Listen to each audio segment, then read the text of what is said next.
15 বছর শাসনের পর একজন নেত্রী তার দেশ থেকে পালিয়ে যাচ্ছে। তিনি মনে করেছিলেন অসংখ্য মানুষ হত্যার পরও তিনি ক্ষমতায় টিকে থাকতে পারবেন।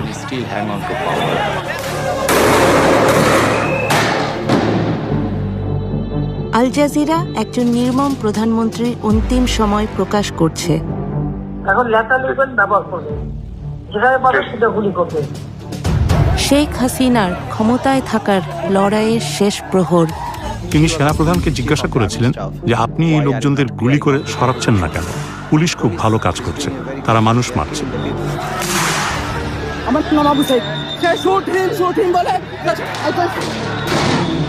আমরা প্রকাশ করছি পুলিশ কিভাবে একটি হত্যাকাণ্ড গোপন রাখার চেষ্টা করেছিল। পিছন দিয়ে আমার ভাইয়ের লাশ নিয়ে যা পোস্টমর্টম করছে, করে আমরা জানি কোনোদিনও বিচার না পাই। আর যে চিকিৎসক মিথ্যা বলতে অস্বীকার করেছিলেন।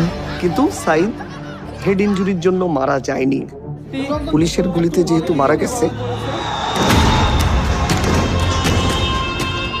সহিংসতায় হাজার হাজার পরিবার ছিন্ন ভিন্ন হয়ে গেছে। আমি ঘৃণার বহিঃপ্রকাশ দেখছি। মানুষ আক্ষরিক অর্থেই তাদের ঘৃণা এখানে ঢেলে দিয়েছে। জুলাইয়ের 36 দিন, যে মাস শেষ হবার নয়। এই বাশার হাসিনার যে মসনদ, সেটাকে একদম ভেঙে তছনছ করে দিয়ে যে তারা আর কখনো কাউকে হাসিনা হয়ে উঠতে দিবে না।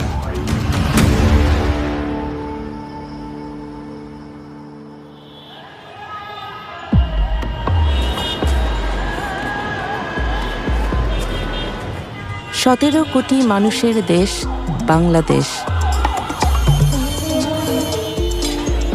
এর 1/3 তরুণ, কিন্তু তাদের কাজের সুযোগ খুবই সীমিত। রাজনীতিবিদরা এমন কোনো অর্থনীতি তৈরি করবেন যেখানে কাজের সুযোগ সৃষ্টি হবে।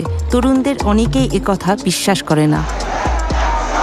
2024-এর জুনে বাংলাদেশের ছাত্ররা সরকারি চাকরিতে মুক্তিযোদ্ধাদের পরিবারের জন্য সংরক্ষিত কোটা ব্যবস্থার অবসান চেয়েছিল।